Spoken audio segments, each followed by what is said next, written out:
Hey there, Agents of S.H.I.E.L.D. fans. Tonight we are talking about episode 14 from season 3, Watchdogs. Tonight we're going to be covering Mac's little brother, the return of Agent Blake, and the Watchdogs, so stay tuned. You're tuning into the destination for TV superfan discussion, AfterBuzz TV. And now, let the buzz begin.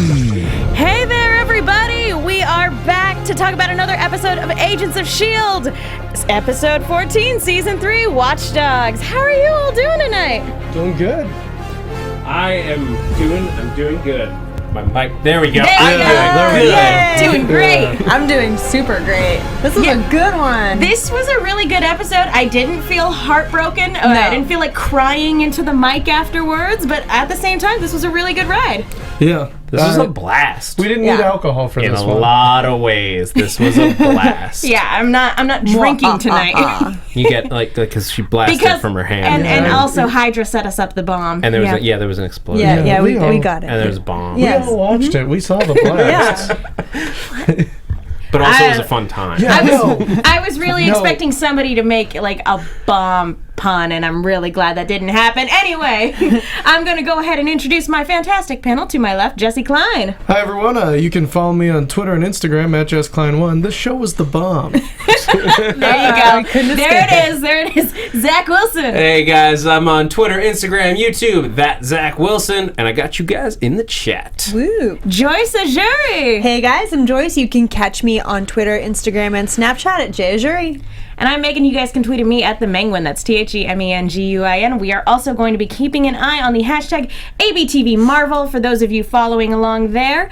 This was a really solid episode. Initial thoughts, because we get a lot of new information. We get a lot of really good character dynamics that we're not used to seeing. What did you guys think? 2 words.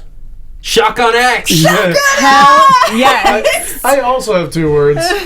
Civil War. No, that does seem to be a reoccurring theme in this episode.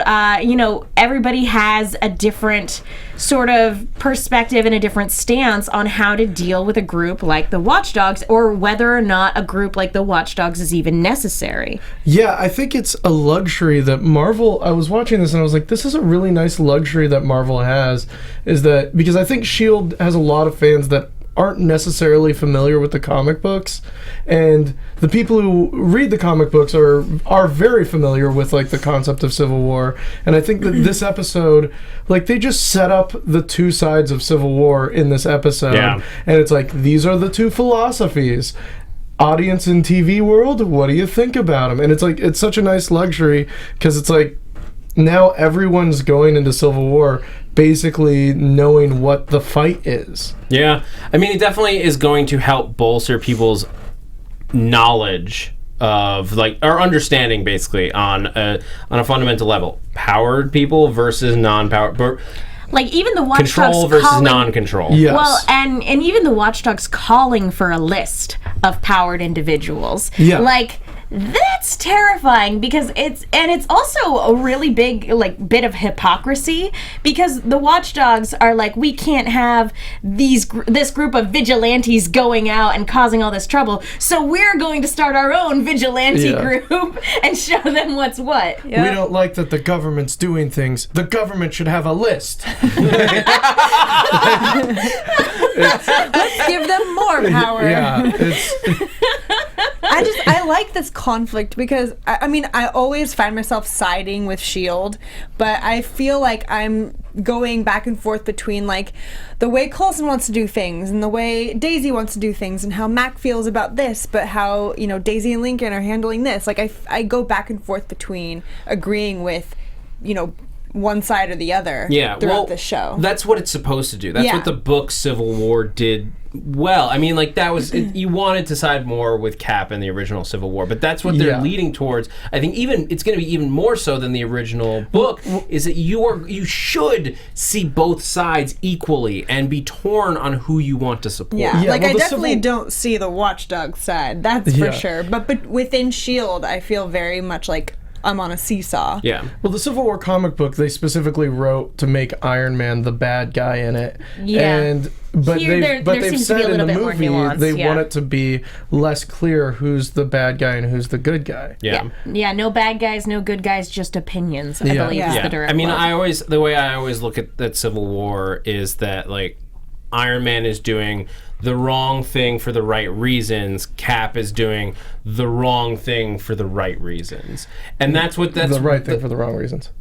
Yes. Yeah. Whatever. It's yeah. confusing. You It's know confusing. what I meant. Yes. But that's what we're starting to get with Civil War, because like with Daisy going off on this like torture tortures a mission, dude. Yeah. like that's not really okay. But at the same time, She needs that information. We need her to get that information. Yes, well, who knows what lives they may have saved by her doing that. Do And the it's ends really justify hard. the means? Do we feel comfortable living in a society knowing that we're hurting and killing people, possibly innocent people? She had no idea.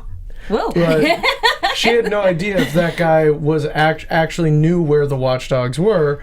But she was okay she had a with feeling terrifying him anyway. Yeah. And she was okay with possibly hurting him, like threatening him, breaking his property, and like, you know, with the other guy, she was throwing him around the room. Mafia Yeah, I was style sitting there like, shakedown. do you know how much that glass will cost to replace? Like, I know That's not S.H.I.E.L.D.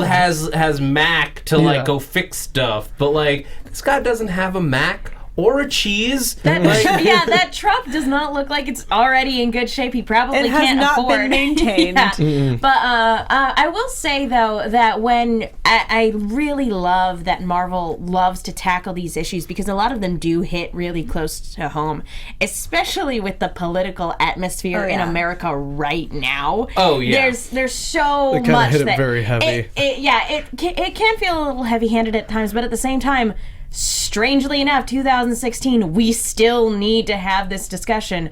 But I personally, I tend to worry when writers get too caught up with the ideas that they're trying to convey. And I feel like sometimes that may or may not betray the characters who are trying to, you know, like the characters become vessels for those ideas. Like they're trying to instead put of- those parallels in Yeah, without thinking of the characters. and then Yeah. it makes characters act out of character. So like I really liked this episode, but like Mac taking a moral stance against Daisy using her hacking abilities, I was like, and because you don't even need to shake somebody down with her powers. She obtained that information and he's like, this is wrong. It's like, how is that any different from anything else you've asked her to do in the Anytime past? she's ever hacked anyone in the past. Because she's like pulling IP addresses from public forum information. Yeah. That is in no way any different from anything that she's just extracting gotten into way more information. sensitive It's just information. in a different format. Yeah, and so maybe it was just his moral objection was her mafia style shakedown.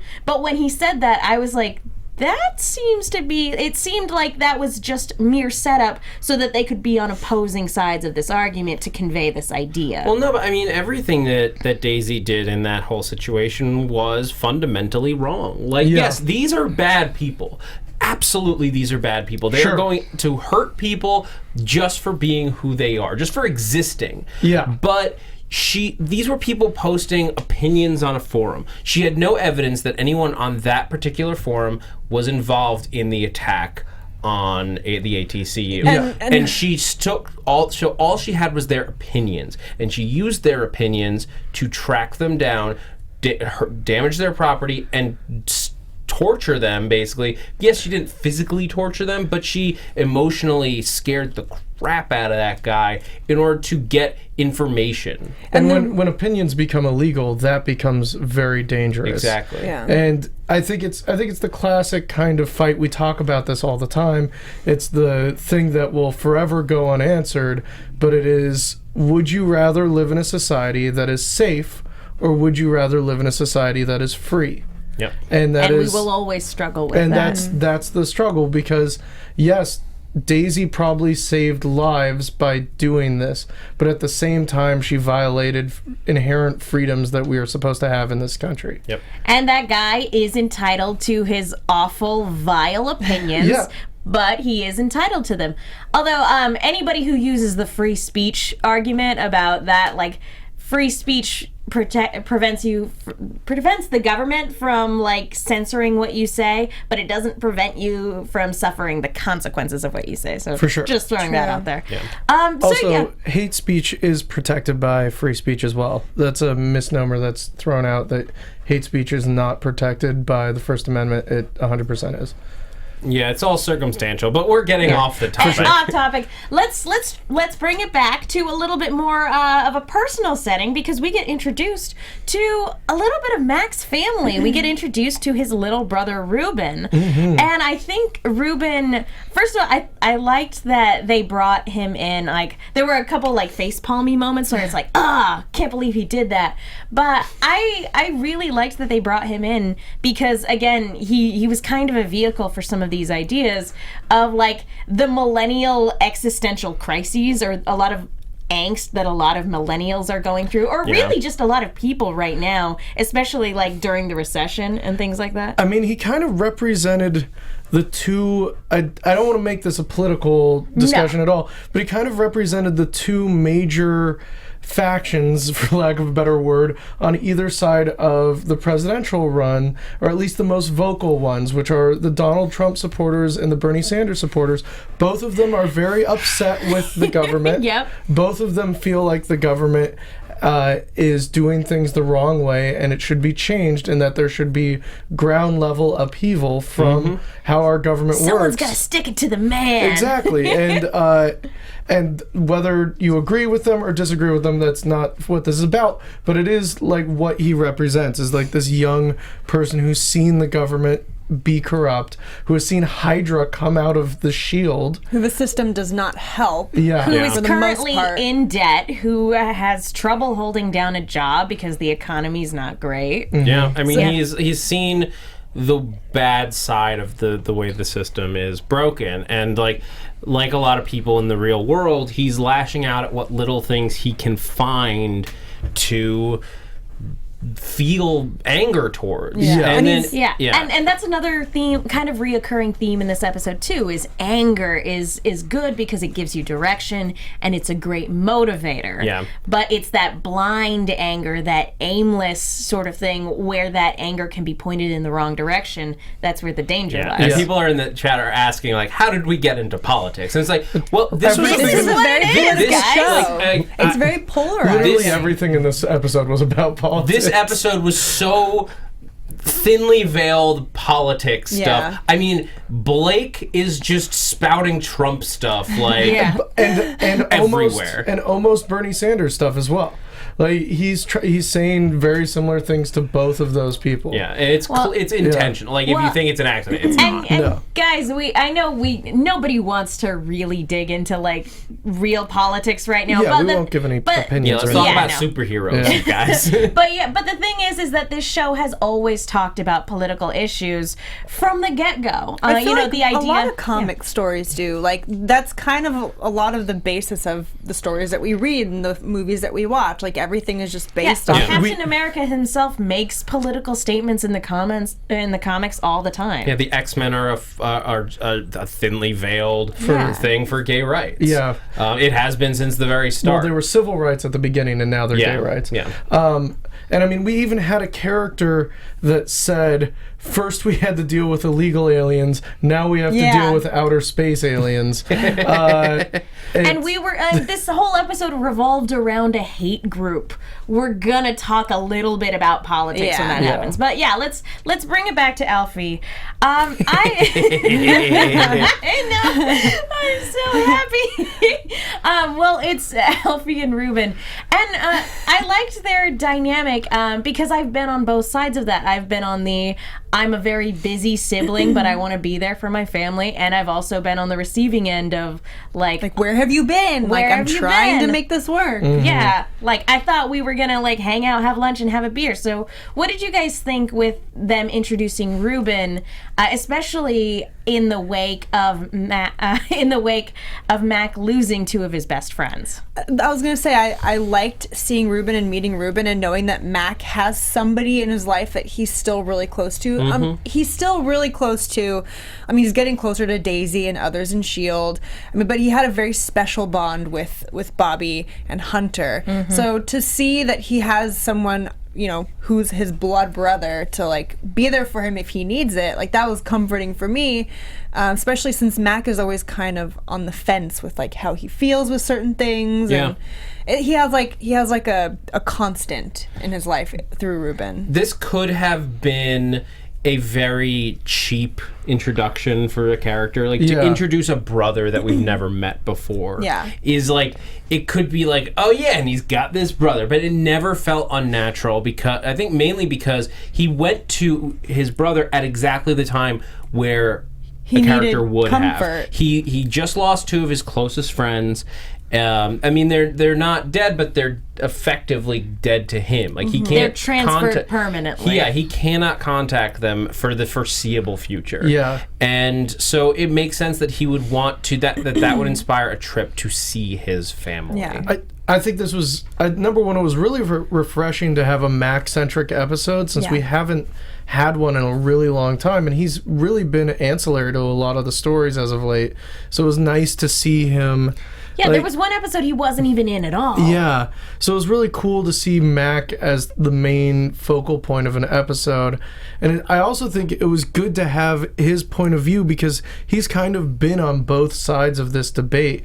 So to kind of see him, like, see where this is coming and have his brother really represent one side and like have him have such a strong opinion, it really helped this episode out. And it was just cool to see him work again.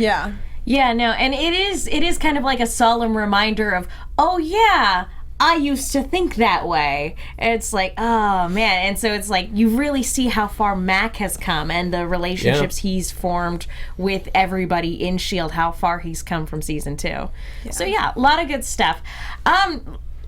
Speaking of, like, we had a little bit of a divide in terms of our team, and two people that we don't normally see interact together went on a buddy mission together, and that was Lincoln and Coulson. I was like, which team up are you talking about? Fitz and Daisy, or Coulson and Lincoln? We haven't seen May and Simmons? We haven't seen any of these like pairs interact together in a long time. Yeah, because they all work. Yeah. Every single pairing has an interesting dynamic that we haven't seen before, but they are obviously all friends.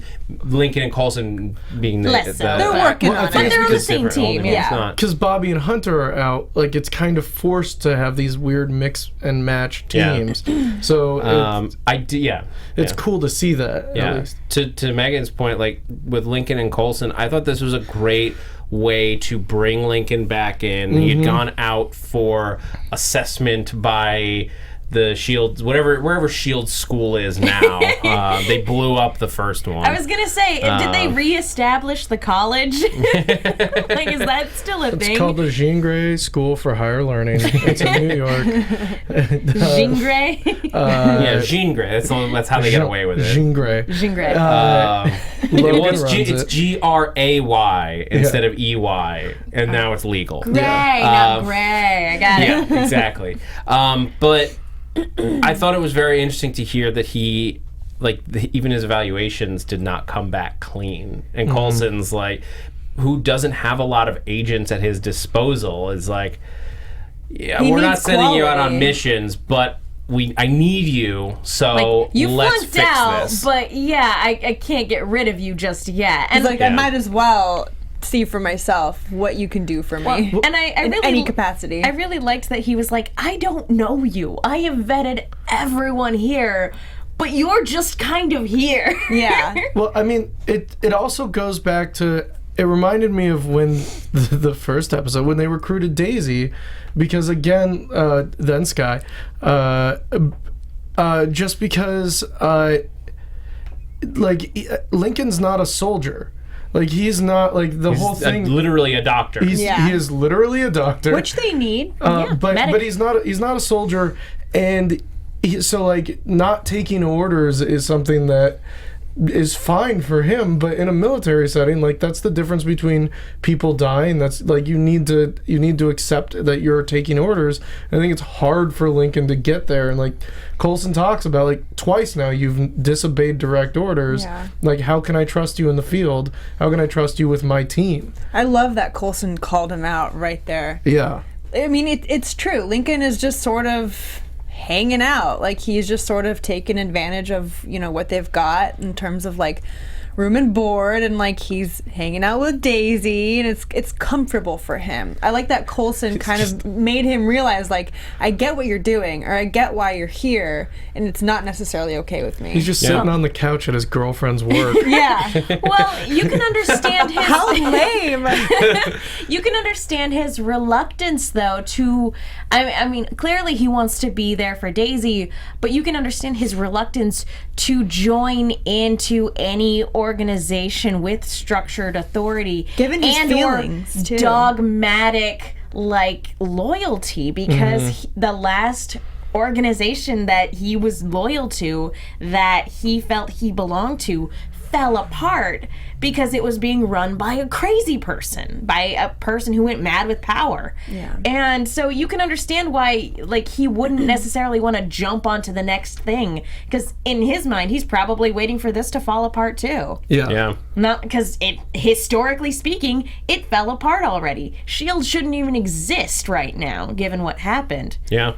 Absolutely. And he can't really leave either. I mean, they still think he's kind of dangerous.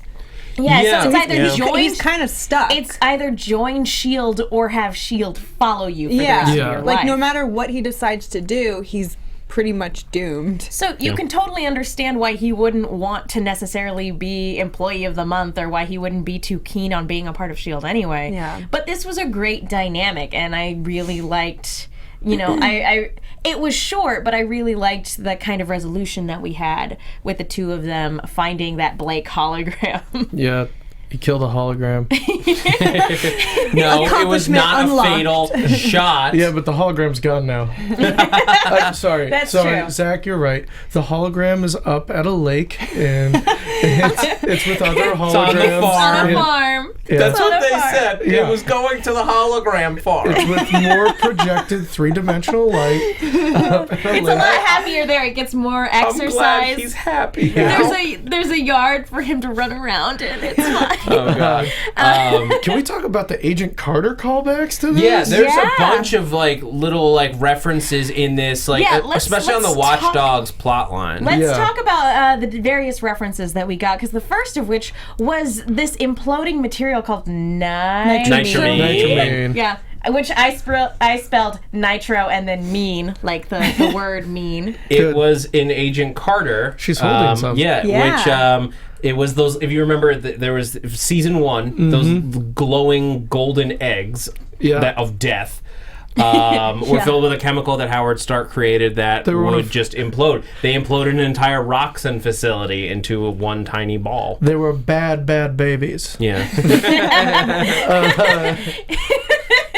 So she's got one right Yep. there. Yeah. And- I love and then it. also we got a Daredevil reference in here as well. We got That a timeline. was awesome. That It was was so really cool. cool. That was nuts because as you said, like we've been struggling on the Daredevil after show to place it. Tomorrow we'll be doing the Daredevil after show. Yeah, tomorrow night and we're going to talk about this again tomorrow night. For those of you who have already binged Daredevil, please do not tweet these guys spoilers. That's please do very not. inconsiderate. Don't. Please don't. We know you're excited to talk about it, but you have to understand they have to watch it in a very segmented way. Yes, it is our prize and our punishment. It's a blessing and a curse. Mostly a curse. we do it for the city. but it says that there's a mob war going on in Hell's Kitchen, which I think probably references Punisher killing the Irish. They mention basically they say it's a gang war, Yeah. so it could be honestly it could be any given within moment of Daredevil. violence. Like, it could, There are a lot of gangs. It could be Hotel it could be what the Punisher's up to. It could be something like that you and I are not up to yet. It could That's be just what happened to Castle, like before the show even started. True. But they're acknowledging the events of season 2 Daredevil by saying gang warfare in Hell's Kitchen. Yeah. Well, and there was one thing before the ticker where it said a professor of law had been shot, and we've been in racking Philadelphia. We've been racking no our idea. brains trying. I mean, maybe No that idea. maybe that was nothing. Maybe that was just meant to be a news story, but it was up there for a good long while. Yeah. So we've been racking our brains trying to figure out what that could be. It could be something we'll find out about Can't later. even think, like, the only thing I can think of that's based in Philadelphia is Agent Venom. And But he's so far but away that's from so being far in away. this Like, universe. there's no way that it was an Agent Venom reference. He's like 4 steps away. Because Yeah. they got to introduce Spidey, then they got to introduce Venom, then And they they got to have to Flash get rid of Thompson. they got to bring Venom over to It's too much. That's too much. It's too much. But anyway, But yeah, the only thing I could think of, sorry to throw this out there, is if they're threading a like really early needle for a bend on She-Hulk. Yeah, I mean, it Make could her be not a She-Hulk. lawyer but a professor because you already have Matt Murdock running around. You don't want it to. If you're gonna do her Except show, best they storylines are- should be on opposing sides. It'd be Yeah. great. Anyway, I think Just that a just thought. I about don't does know. it for the references. We should move on because If you there's know still who a it lot is, to tell talk. us. There's still a lot to talk about. Unless it's a spoiler. Our engineer's looking at pictures of Agent Venom. It's cool. Oh, dude, Agent Venom's the best. He's awesome. He's pretty cool. Anyway, before we move on, guys, I want to talk to you really quickly about iTunes and Lego Venom, apparently. I want to talk to you guys really quickly about iTunes. Folks, thank you so much to everybody who's gone to iTunes to rate, leave a comment. You guys are amazing, and the wonderful, kind things that you say are the highlight of my day, that's for sure. And also, it is the best way to let our producers know that you like the show that we're putting on. And guys, people at Marvel pay attention to the things that you guys say and the ratings that you give us, and it makes us more visible to them. And they do look at those things. We had Jim McCann in here. Oh my That God. was so cool. Like Yeah, you last think week. he wouldn't have come in if we didn't have the awesome 534 ratings, What? 398 reviews? We're too shy of 400 reviews. That's insane. Oh my gosh, we're so close. No, that's not horrifying. That's like hit the ta-da button. Ta-da. Yeah. Da da da da. That one. That's a good one. But yeah, let's do some quick shout outs so we can get back into because we still have a bunch to talk about. So much and to talk only about. like 20 minutes left to do it. So yeah, the big red axe says more love letters. This is from way before this week's episode. But Mac, I had a wonderful time with you last week. Our adventure was quite a scandalous story, not to be mentioned in a place such as this. I can't wait to see you tonight. Perhaps we can reconnect further. Maybe, I don't know, a small rampage. You know, I'm a good time. I don't know how Big this Red axe is Axe, gonna feel. I'm I sorry. loved it. Mac has a new lover, and we are all supporting that We coupling. all sail that ship. Hashtag Mac the Knife. JL Smile says, best podcast for the best TV show. I'm so glad I discovered this podcast. I'm a huge Marvel fangirl, but a busy mom with a career, so I appreciate this show helping you fill in some gaps for me from the comics. Plus, I just love this TV show, and it feels like a double episode to get to listen to this podcast That's awesome. afterwards. Thank That's you. the best compliment we can get. Great after show, says Cubs fan 1980. The hosts on this show are very thorough in their recap, as well as knowing connections to the comics that the average fan may not know. I know I learned a thing or two. Yep. Mike L. And there's a lot of 8s there. Says fast, great podcast, and it is up fast right after the episode airs. We don't waste any time. Nope. Any time. We watch it, we come straight here. There's no time Agent for anything. Iron Spider says this last episode was very good. I loved Hunter and Bobby, and I'm sad to see them go. Don't worry, I hear they're We going to are get a too. lot of them soon. Yeah. But I'm looking forward to seeing them on their own show. Keep up the good work. P.S. I love Coulson's new hand. It is a really great tool. PhD in TV TV says 3 things. Hey guys, 3 things. 1, I have binge listened to all the episodes of the Agents of S.H.I.E.L.D. after show in a week. Wow. Whoa. Oh my God. I can't imagine you're not sick of our voices by this point. 2, I downloaded iTunes just to leave this review. 3, I have loved Marvel and watched Agents of S.H.I.E.L.D. since the very first episode. In fact, my friends and I got together to watch it each week, but listening to this show has given me newfound appreciation for the show. Like you, I always watch a lot of TV, and sometimes the genius of S.H.I.E.L.D. gets lost in the mix. Your podcast reminds you just how awesome Agents of S.H.I.E.L.D. is. Yay. Thank you, Doctor. XWE fan 94. I can't believe it has taken me this long to find this podcast. Every time I drive or just need something to listen to, this is my go-to. Currently going through the back catalog and loving this show. Jilly Bean writes in. Jilly Bean. Forever the greatest. Absolutely love this podcast. Don't like when I have to miss a show live. And you guys can always join us live. If you're listening to this or if you're watching later on YouTube, we do tape this live at 10 p.m. Pacific Standard Time every Tuesday right after the episode airs. And there's a live chat you can participate in. Yeah. And sometimes we give away things. Not this week, but we give away things. It happens. We still got lots of posters. I say we go back to having team bus adventures, as she says, as well as having Joey and Yo-Yo there, because I absolutely love them to pieces and I want them to protect them at all costs. Oh, the bus. I am looking forward to getting them back in the mix, because I think we're starting to set that up with Coulson and Lincoln out there, like working together. We're seeing Lincoln start to find his role in the team, and like I kind of love him as a Coulson like bodyguard-esque, like them traveling together, and Coulson's like light him up. Well, and not to mention that Coulson is Daisy's surrogate dad, so you also have the kind of sort of father-in-law dynamic too. I My wonder girlfriend's though. dad made me shock a guy to death. because A shotgun wedding. A shotgun axe wedding. Oh, get out. Get out. Because Get out. Lincoln and Daisy are like dating, and once this whole team kind of comes together, I wonder how he's going to respond to her being the leader and kind of like being in charge of him and like the plans that they have to execute. Having to take orders from his girlfriend. That would be so. It's like fraternization. I mean, the worst. They deal with that in Secret Warriors between Daisy that's true. and Hellfire. Yeah. So I didn't think it was gonna. Well, it's becoming more the Hellfire storyline as we go, with him being sort of a loose cannon. I don't think Lincoln is going to. It doesn't sit right for him to betray them. No. So I don't know how that's like. At least they're not bending. yet. They're working with Not yet, with anyway. archetypes, and then like I'm sure they could even take that and give it to a different person. Like there's a lot they could do. The Lincoln thing this episode kind of reminded me. I thought starting in the second half of the season, we were going to get a lot more Secret Warrior action, and we've gotten very little. Like, Joey and Yo-Yo were part of really one episode, and Lincoln's been MIA for almost the entire half. I have to wonder if it's a budgetary reason. I think it's got to, just because, like, everything leading up to this half of the season was like, you're getting Secret Warriors, and like so far we haven't. Like we've gotten and Hive is expensive. Let's be honest. Yeah. We've had some really great effects in the last couple episodes.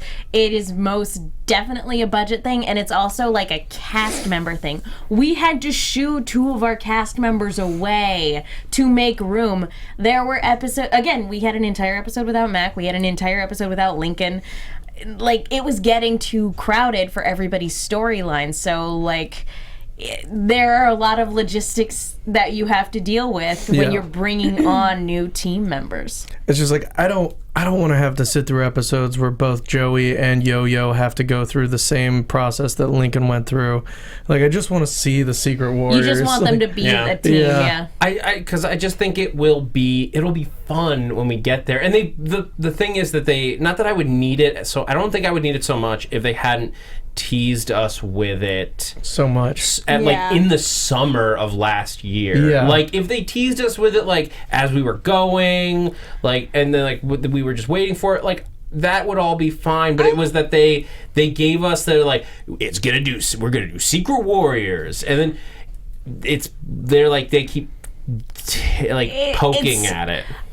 In their defense, I think that it's actually probably dangerous to have a bunch of Inhumans working at S.H.I.E.L.D. right now. And granted, S.H.I.E.L.D. is not privy to this knowledge, but with Hive as our antagonist, we can't have a group of Inhumans at, like, a big group of Inhumans at S.H.I.E.L.D. right now, because that turns into that turns into a something I shouldn't say on on a non-explicit podcast. Fluff. Yeah, one of those. But and that turns into, like, things go to hell so fast. But I think if that's what Hive, if Hive is here. But that's not the aspect of Secret Warriors that I think I was most looking forward to. Yes, I want to see the big battles. I want to introduce the characters that I love from Secret Warriors. Like, I want Eden Fossey to show up. Oh my God, please. But and I have we'll stuff to talk about it on that later.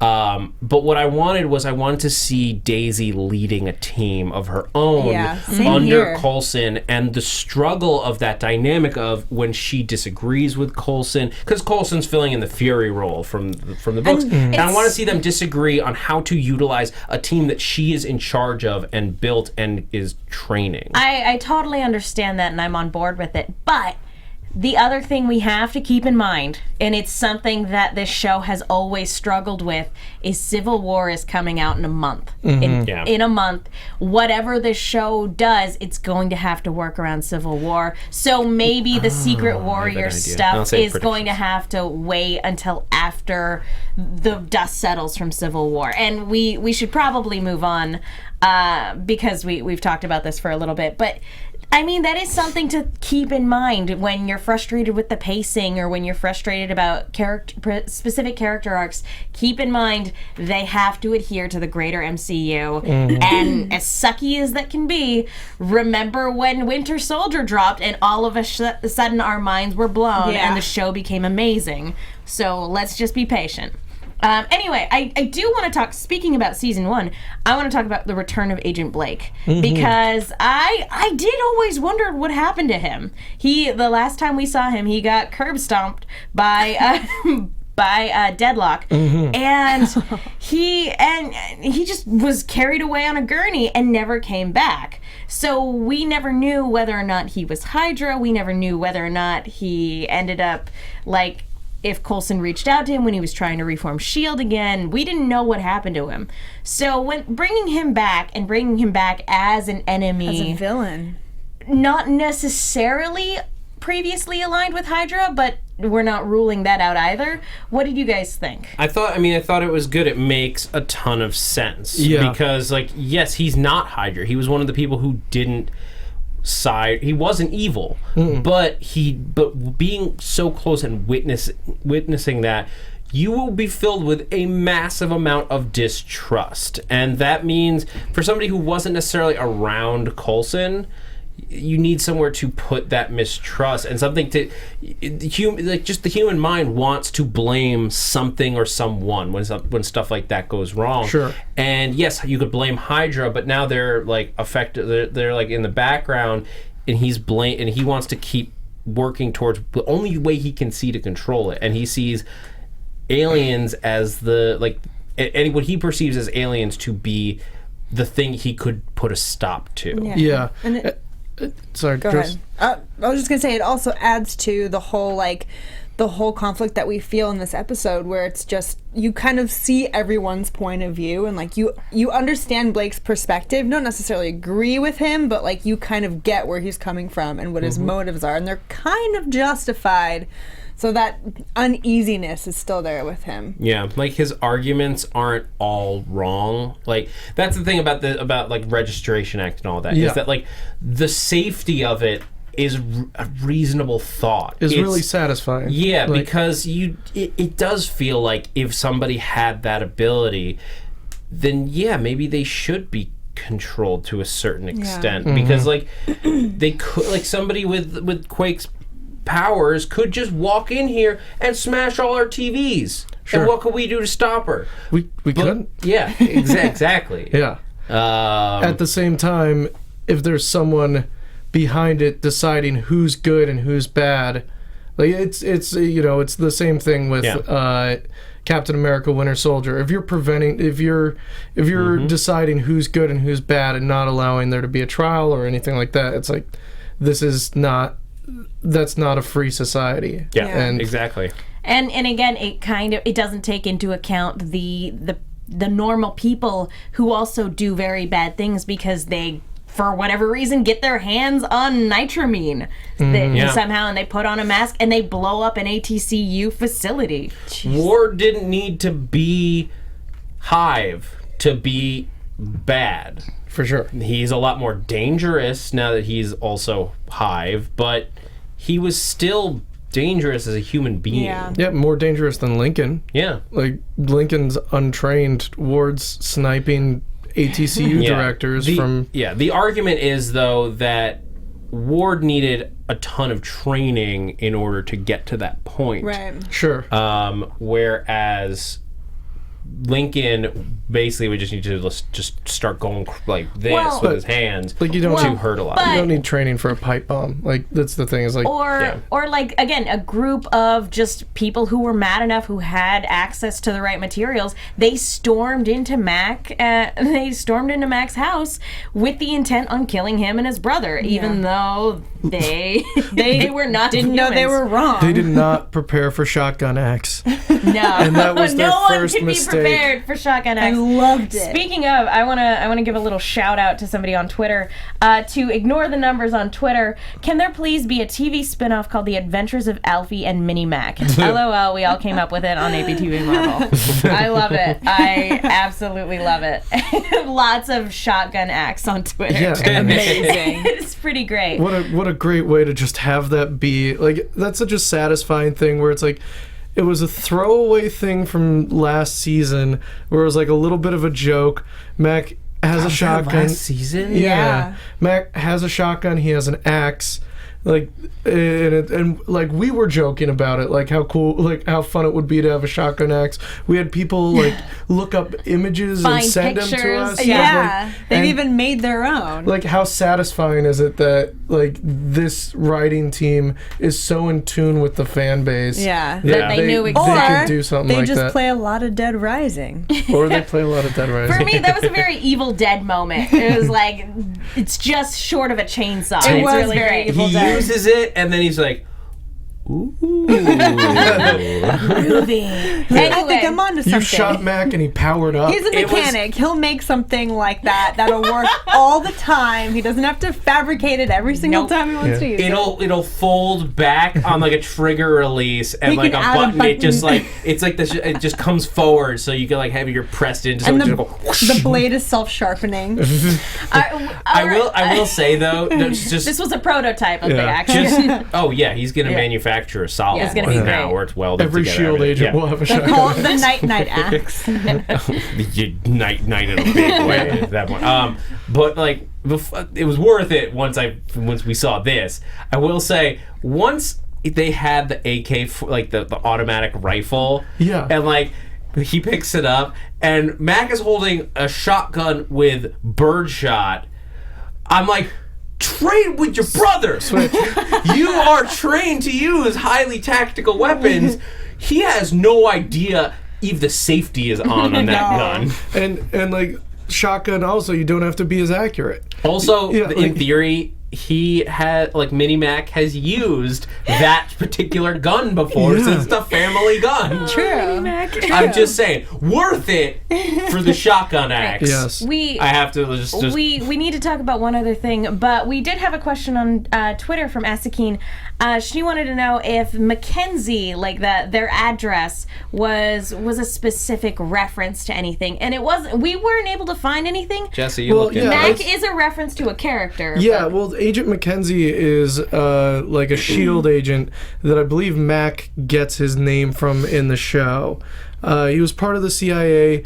He did some stuff back and forth, nothing big, but there was an Agent Mackenzie in S.H.I.E.L.D. that I think might be where Mac gets his name, and that might have been a shout out to him. If anybody else knows, feel free to tweet at us. We love learning new things. Yeah. So, but I do want to talk about one more thing before we go on to news and gossip, because we're running out of time. I want to talk really quick about May and Gemma. Talk about that because bomb. with Bobby gone and Gemma racked with guilt, she is taken to trying to figure out the best way to defend herself so that she doesn't have to, like, people don't have to risk their lives rescuing her. And she's a very capable, smart, very good person who saved people's lives, and yet she feels like the biggest liability on this team, and she just feels so guilty, especially for the people that Lash killed when she let him out. And so she and May sort of go on this kind of quest to try to track him down and find him to maybe give him the cure or maybe just kill him. It's like her way of redeeming herself in her eyes, which I mean, it's a noble thing to do, first of all, but it's just her way of feeling like she's contributing and she's going to make her wrongs right. Yeah. I liked seeing Gemma back. It's been a while. Yeah, I'm glad they found something for May to do, because it felt like, especially with Hunter and Bobby, maybe less so now, it felt like, you know, what May's main contributing aspect... We're not friends. Well, to the team was that she kicked the most butt. Yeah. But with Daisy having powers and Hunter and Bobby and, like, Mac going into the field and, like, even, like, Fitz doing stuff, like, it felt like there wasn't really the cavalry is less unique. A place for her. And so, like, now that Hunter and Bobby are out, hopefully we get either May taking more of a leadership role, or we get the cavalry back and we get to see her do what she does best. Yeah. Yeah, I think she's going to be very necessary as they go forward. And the whole thing, Andrew hasn't finished his transformation, I thought was very interesting. Yeah, I thought we haven't heard much about that. Because I think they mentioned it when Lash was, you know, it was a while ago. When they took him in, right? They said, like, they said it was possible this will slow to fix him down. Yeah. Yeah, But so it's so the funny idea 'cause- that they think they might be able to cure him with the vaccine. I hope so. That's insane. I don't know. I mean, I would sort of hope not, to be honest. Like, it would feel sort of like a cheat. Cop out. It's like, now what? Now what do we do with Andrew? Now that Also, I he's feel back like to normal. Andrew would be crushed. Like, regular Andrew without Lash would be crushed to know that he did all of that killing and this is all of that assuming, destruction. This is assuming that it would mitigate his biological desire to take inhuman life. Like, he could still have that desire but not have the ability to transform. That could drive him crazy. Yeah, and yeah, definitely. Like, his halfway transition will only halfway be cured if they can administer the cure to him. Yeah. I know we're running out of time. Yeah. But so one question from the chat I think we need to address just very, very quickly, and then we'll do news and gossip, was Hamto asked, who did the Watchdogs think was inhuman, and were they mistaken? And we talked about this briefly off air. They thought that Mac was inhuman, and that's why they went after him. Because they just missaw what Daisy was doing on when they attacked. He stood up and left cover when his brother came, and when Daisy took a guy out, they thought it was Mac and not Daisy. Yeah. They thought it was the big burly guy and not the tiny doll that was next to him. And with that, I think there's so much to talk about with Civil War and everything going in. I want to can we do some news and gossip? Let's do some news and gossip. Because if you guys didn't know, WonderCon happened this weekend here in LA, and we had some field agents doing some secret undercover work. Yeah, we sent out field agents Steve Kaufman, aka not Jesse, and not also Zach, with not Mark. Also with our agent Yale Teagle. Yep. The two of them interviewed all of the cast. I'm super jealous. Yeah, I know. But Steve also got to interview Jeff Loeb about, and they talked about a little bit about Civil War. So why don't we take a look at that clip really quickly? Jeff, are you able to say anything about how Captain America's Civil War will play into Agents of S.H.I.E.L.D.? Not specifically, obviously, but certainly some of the actions that happen in that film have a ripple throughout the Marvel Cinematic Universe, and so we'll be dealing with it in our own special way. The interesting part about it is this entire season has been very much thematically living in that world, which is, Civil War at the end of the day is about whether or not people with powers should be in some way contained or registered or have to follow rules. And within our own show, the idea of powered people, for a show that started out with the idea that not all heroes are super, they're now dealing with the fact that no, there are. And so how do you incorporate them? How do each of our characters feel about that? And so where that goes will slide very nicely into it. And that, I have to give credit to Jed Whedon and Marissa Tancheron and Jeff Bell, our showrunners, and our incredible writing staff who just continue to surprise us all the time. Elizabeth, what is your favorite part you've gotten to deal with on for the bringing that up, Steve. I love that. And yes, guys, that is Elizabeth Henstred in the background. Steve also talks to her about some stuff, some really funny stuff at the beginning. Go to YouTube. All of those interviews are on AfterBuzz TV on YouTube, youtube.com/AfterBuzz TV, and we'll tweet out the link to the playlist for all of them as well. Some really cool stuff. If you want to see Steve ask an awkward question, please watch the beginning of that clip. Yeah, I realize we should have said AfterBuzz. Yep, I realized we should have said that we sent our life model decoy. Yeah. Missed opportunity. So really great stuff. And again, thank you to Steve and Yell for taking it upon themselves to do that. Because it's taking great. Upon themselves, lucky. Anyway, our jealousy aside, that basically wraps it up for this episode. So we should probably talk about predictions. Really quick, rapid fire AfterBuzz predictions. TV predictions. So the next episode is called Space Time, you guys. Oh my god. Quick prediction right now. I think that we'll get the full team of the Secret Warriors after Civil War. Like, it'll create a rift where Daisy will go and create her own team and be separate, a little separate from S.H.I.E.L.D. That's my prediction. I like that.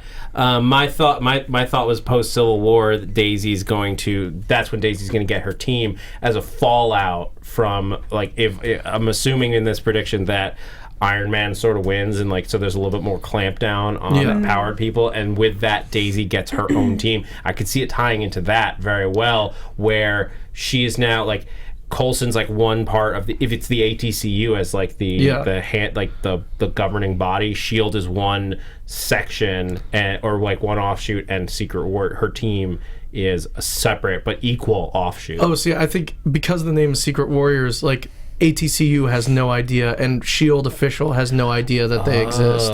Or maybe it's Coulson's secret team that the ATCU has no idea. But he's totally Avengers. In on it. It's the Shadow Avengers. I'm in. I'm in. I like it. So I think May is going to change her mind about not wanting to cure Andrew. I think when the opportunity actually comes, she's going to want to try to save him. Don't give me hope, I know. Joyce. Look, she says that. me She hope. says that now, but it's Andrew. And in the trailer for next week, I heard the narrator say they have a view into their future. So the first thing I thought of was in Secret Warriors in the comics. I know, he's not in this, but Alex, the god. Phobos. Yes, Phobos. I was trying to remember his name. I thought of him telling them what their future was, because he can see what's going to happen to them in the book. Yeah. So that's what I thought of. But they're going to get a glimpse into their doom, especially Daisy, we see her getting into. So. Or we have a member who can bend space time and go to the future. I don't think it's a person who can bend space and time. I'm sorry, Zach. I think it's somebody who Don't give us hope, Zach. I think this is more of a Raina thing, in that this person can see the future or the possible outcomes, and when they touch other people, it's like Dead Zone, where they kind of get that sort of glimpse. Great reference. It's like the guy from Men in Black 3. Yeah.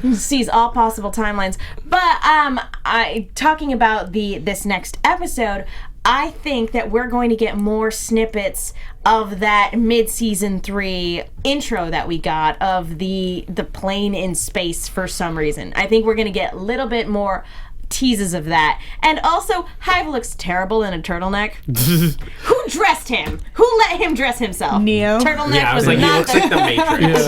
turtleneck is not the look for you, Hive. Then again, it's better than the caramel syrup, but it's Barely. such yeah, but not by much. Not as tasty, If though. you watch those interviews that Steve did, he asked and found out just what was in I that gotta caramel check it syrup out. that he's I gotta covered check in. So for So those of you too dying to know, we have answers. And that's the best note to go out on. Yes, it is. Is there anything else you guys want to touch on before we wrap it out for the night? No. All right. Well, thank you guys again so much for tuning in. We love hearing from you guys. Anyway, thank you. Jesse Klein, where can people go? You can go to Twitter and Instagram and find me at JessKlein1. That's JessKlein, the number 1. And tomorrow at 11 o'clock, you will see me and Zach doing the Daredevil podcast. We're doing episodes 7 and 8. 7 and 8 tomorrow. It's with Mark Donica and is Emma Fife gonna be? Emma can't join us tomorrow. It's gonna be you, me, and Jamie. Okay. Elias tomorrow. Elias, yeah. We're gonna have a party in the middle of the night. Great. Slumber party. Midnight party. Guys, you can find me on Twitter, Instagram, YouTube at that Zach Wilson. A bunch of shows here at AfterBuzz. I just released. I'm crossing the streams here a little bit, but I just last week released a video on my channel where I talked about why DC needs to eventually cross over the movies and the TV shows, especially after the craziness of the Flash Supergirl crossover. Yeah. And my good buddy and the good buddy of our show here, Matt Lieberman, stopped by to argue with me. Check it out. Joyce. You guys can find me on Twitter, Instagram, and Snapchat at Ajouri, and on the Sunday Night Shameless podcast. There's one more episode left. Nice. And you guys can tweet at me and follow me on Instagram at the Menguin. That's TheMenguin. I'm also on a bunch of shows here at AfterBuzz, and I write articles for the Movie Chick. And for those of you, I did some field producing for the Star Wars Rebels season finale red carpet that they had yesterday, and I was on the red carpet for the Fear the Walking Dead tonight, so keep an eye out for those. They'll be uploaded soon. Thank you guys so much again for tuning in. We will see you all next week. Bye. From executive producers Maria Menounos, Kevin Undergaro, Phil Svitek, and the entire AfterBuzz TV staff, we would like to thank you for listening to the AfterBuzz TV network. To watch or listen to other after shows and post comments or questions, be sure to visit AfterBuzzTV.com. I'm Sir Richard Wentworth, and this has been a presentation of AfterBuzz TV. Buzz. See you later. The views expressed herein are those of the hosts only and do not necessarily reflect the views of AfterBuzz TV or its owners or principals.